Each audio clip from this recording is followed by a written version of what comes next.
بسم اللہ الرحمن الرحیم۔ تعبیر اور وظیفہ چینل میں خوش آمدید۔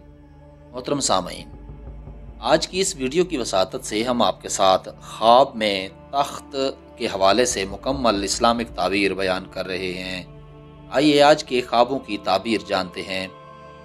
حضرت محمد بن سیرین رحمۃ اللہ تعالیٰ علیہ فرماتے ہیں کہ اگر کوئی شخص دیکھے کہ تخت پر بیٹھا ہے اور اس پر کوئی چیز بچھائی ہوئی نہیں ہے، اس کی تعبیر یہ ہے کہ سفر کرے گا، اور اگر دیکھے کہ تخت پر سویا ہے اور اس پر کچھ بچھایا ہوا ہے تو اس کی تعبیر ہے کہ بزرگی پائے گا اور تخت کی قدر و قیمت کے مطابق دشمنوں کو مغلوب کرے گا، لیکن اس سے غافل ہوگا۔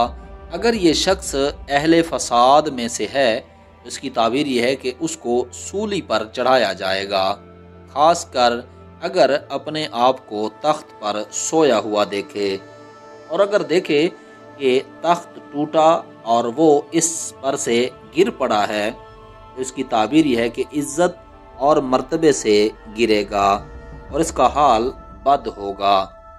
حضرت امام جعفر الصادق علیہ السلام فرماتے ہیں کہ خواب میں تخت دیکھنا 7 وجہ پر ہے۔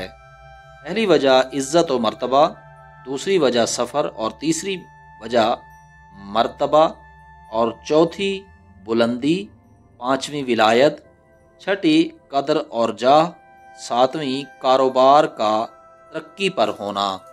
محترم سامعین، آپ نے آج خواب میں تخت کے حوالے سے مکمل اسلامک تعبیر سماعت کی ہے۔ امید ہے آج کی ویڈیو آپ کو پسند آئی ہوگی۔ آنے والی ویڈیو تک کے لیے اپنا اور اپنے اس چینل کا خیال رکھیے گا۔ تب تک کے لیے اللہ حافظ۔